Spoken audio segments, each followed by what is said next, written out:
Hello friend, मैं आनंद राज आप सबों के बीच। देखिए, मौलाना मजरुल हक अरबिक एंड फारसी यूनिवर्सिटी जो आपका पटना में है, उसका बीएड फर्स्ट ईयर का सेशन 2021 से 23 का वीवीआई क्वेश्चन लेके आया है। कोर्स 1 जो आपका चाइल्डहुड एंड ग्रोविंग अप है, उसका वीवीआई क्वेश्चन लेके आया। देखिए, आपको मालूम होगा कि कोर्स 1 आपका childhood and growing up, course 2 contemporary Indian education और कोर्स 3 लर्निंग एंड टीचिंग, ये आपका तीनों पेपर 80-80 नंबर का होता है, समझिए। जिसमें 5 यूनिट रहता है।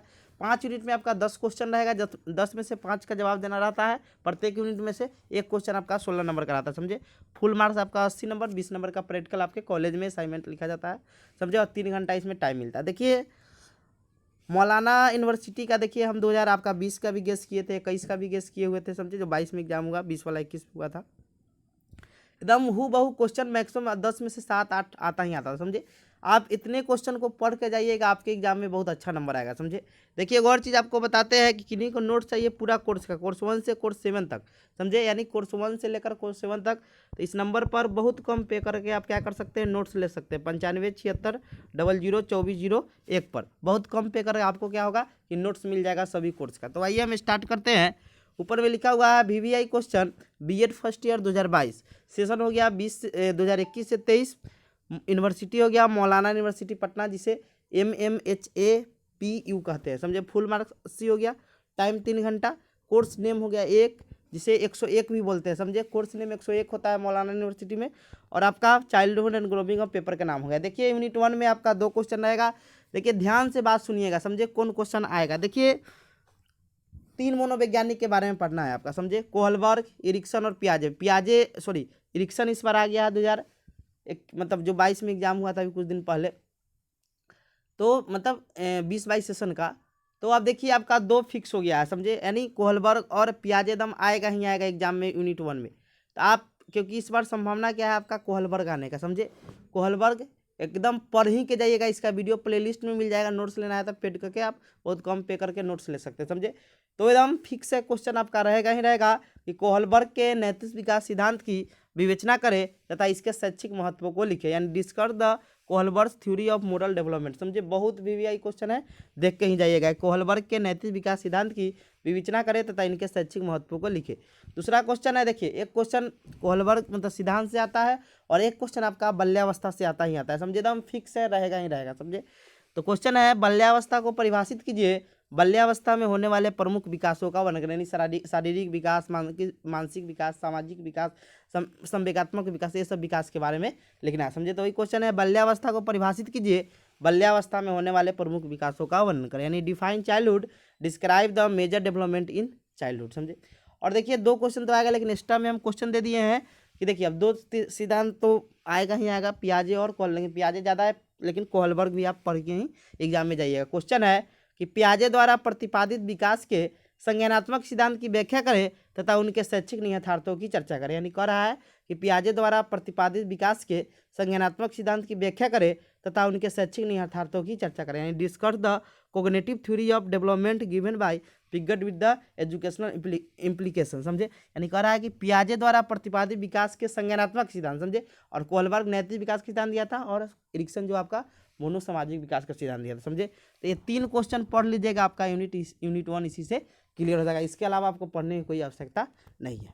आइए यूनिट 2 में आते हैं। देखिए, यूनिट 2 में एकदम फिक्स है, किशोरावस्था से क्वेश्चन आता है, समझे। एकदम फिक्स है, एक क्वेश्चन, 2 क्वेश्चन दोनों किशोरावस्था से और विकास से क्वेश्चन आता है, समझे। तो क्वेश्चन वही है कि किशोरावस्था तनाव एवं संघर्ष की अवस्था है, विवेचना करें, यानी किशोरावस्था। स्टैनली हॉल जो मनोवैज्ञानिक थे, वो बताए थे जो किशोरावस्था होता है ना, दबाव, तनाव, तूफान की अवस्था होता है। तो ये क्वेश्चन है कि किशोरावस्था तनाव एवं संघर्ष की अवस्था है, विवेचना करें, समझे। Adolescence is the period of the great stress and the strain, discuss. चौथा क्वेश्चन है कि विकास से आप क्या समझते हैं, बच्चों के विकास की विभिन्न अवस्थाओं का विस्तार पूर्वक बताइए, यानी विकास से, आपके डेवलपमेंट से आप क्या समझते हैं, बच्चों के विकास की विभिन्न अवस्था, यानी शैशवावस्था हो गया, बाल्यावस्था, किशोरावस्था, ये सब अवस्था के बारे में बताना है, समझे। बच्चा का रहे डेली आपका हो जाएगा शैशवा, बाल्या और किशोरावस्था, 3 अवस्था का वर्णन करना है। यानी what do you mean by development, describe in detail different stage of development of the children. और एक्स्ट्रा में क्वेश्चन है कि किशोरावस्था के मुख्य विशेषताओं को स्पष्ट करें, किशोरों को इन लक्षणों से अवगत होना एक शिक्षक के लिए क्यों महत्वपूर्ण है, यानी किशोरावस्था की क्या क्या विशेषता है और इन मतलब विशेषता को एक शिक्षक को जानना क्यों जरूरी है। 3 क्वेश्चन इसमें पढ़ लीजिएगा, इसके अलावा पढ़ने की कोई आवश्यकता नहीं है, समझे। आइए अब आते हैं यूनिट 3 में, एकदम फिक्स क्वेश्चन है, सामाजिकरण से क्वेश्चन रहेगा ही रहेगा, समझे। यानी सामाजिकरण आपको अच्छा से पढ़ के जाना होगा। तो क्वेश्चन है कि सामाजिकरण को परिभाषित करें, सामाजिकरण की प्रक्रिया में विद्यालय, परिवार, समुदाय की भूमिका बताइए, समझे। यानी सामाजिकरण को क्या करना है, परिभाषित करना है, और सामाजिकरण की प्रक्रिया में विद्यालय, परिवार, समुदाय की क्या भूमिका है, समझे। नहीं, define socialisation, describe the role of family and school community in socialisation. आइए अब देखते हैं छठा क्वेश्चन है, लिंग पहचान से आप क्या समझते हैं, बिहार के संदर्भ में बालिकाओं की विद्यालय शिक्षा के मार्ग में आने वाले मुख्य चुनौतियों का उल्लेख करें। यानी what do you mean by gender identity, enumerate the major challenge in the way of the schooling of the girl with special reference to Bihar, समझे। यानी लिंग पहचान से आप क्या समझते हैं, बिहार के संदर्भ में बालिकाओं की विद्यालय शिक्षा के मार्ग में आने वाले मुख्य चुनौतियों का उल्लेख करें। और इस टाइम में क्वेश्चन पढ़ लीजिएगा कि सामाजिक असमानता का बच्चों एवं किशोरों पर क्या प्रभाव पड़ता है, बताइए। यानी सामाजिक असमानता का बच्चों एवं किशोरों पर क्या प्रभाव पड़ता है, बताइए। यानी what is the impact of the social inequality on the children and adolescent sense explain, समझे। तो इतना क्वेश्चन आप देख लीजिएगा, मतलब सामाजिक असमानता, यानी समाज में किसी की असमानता होगा तो उस पर बच्चों पर प्रभाव पड़ेगा कि नहीं पड़ेगा। तो 3 क्वेश्चन इसमें देख लीजिए, समझे। आइए यूनिट 4 में आते हैं। देखिए इसमें व्यक्तिगत विभिन्नता एकदम फिक्स क्वेश्चन है, रहेगा ही रहेगा एग्जाम में, समझे। व्यक्तिगत विभिन्नता अच्छा से पढ़ लीजिएगा कि व्यक्तिगत विभिन्नता क्या है, व्यक्तिगत अधिगमकर्ता के अंतर पैदा करने वाले विभिन्न मनोवैज्ञानिक गुणों की चर्चा करें। यानी what is the individual difference, discuss the different psychological trend causing difference between the individual learner, समझे। और 8वां क्वेश्चन है कि विशिष्ट बालक को परिभाषित कीजिए, मंदबुद्धि बालकों की क्या विशेषता है। यानी विशिष्ट बालक को परिभाषित करना है और उसमें मंदबुद्धि बालक की क्या विशेषता है उसको लिखना है, समझे। नहीं, define exceptional children, what are the feature of the slow learner, समझे। मतलब एक्सेप्चुअल जो चिल्ड्रेन होता है ना, यानी देखते हैं ना कोई बच्चा मतलब अद्वितीय होता है, उसी को यानी समान बालक को छोड़कर जितने भी बालक है सब विशिष्ट बालक है, मंदबुद्धि हो गया, प्रतिभाशाली हो गया।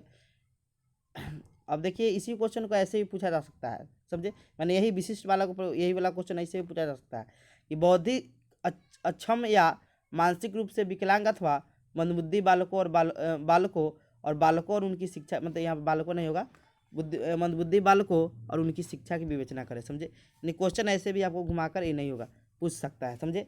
तो आप विशिष्ट बालक अच्छा से पढ़ लीजिएगा, समझे। एक्स्ट्रा में क्वेश्चन है कि बौद्धिक प्रतिभा क्या है, बौद्धिक प्रतिभा को कैसे संवर्धित किया जा सकता है। यानी what is the intellectual giftedness, how to the cater the individual giftedness, समझे। यूनिट 4 हो गया। यूनिट 5 में आ जाइए। देखिए ये हमें पहचान निर्माण फिक्स है, रहेगा ही रहेगा, समझे। वही क्वेश्चन है, शिक्षार्थी या अध्येता के पहचान निर्माण के अर्थ को स्पष्ट करें, पहचान निर्माण के निर्धारकों की विवेचना करें, समझे। और दूसरा क्वेश्चन एकदम VVI है कि शिक्षार्थियों के अस्मिता निर्माण, उसी को पहचान निर्माण भी कहते हैं, में विद्यालय की भूमिका का होने, समझे। अब देख लीजिए आपको 5 क्वेश्चन कौन विशेष कर पढ़ के जाना है, समझे। 5-6 बता देते हैं फिर से। पहला यूनिट में पढ़ लीजिएगा कोहलबर्ग और बाल्यावस्था पढ़ ही के जाइएगा, समझे। पियाजे भी देख लीजिएगा। यूनिट 2 में किशोरावस्था पढ़ लीजिएगा, इसका वीडियो मिल जाएगा, समझे। नोट्स लेना ले सकते हैं। यूनिट 3 में आप पढ़ लीजिएगा सामाजिकरण एकदम अच्छा से पढ़ लीजिएगा। यूनिट 4 में व्यक्तिगत विभिन्नता और यूनिट 5 में आपको पहचान निर्माण, इतना पढ़ लीजिएगा, इस बहुत सफिशियंट है, समझे। तो ये आपका मतलब कोर्स 1 का व्यू, ऐसे ही कोर्स 2, 3, 4, 5, 6, 7 मेथड तक हम डाल देंगे, समझे। Thank you.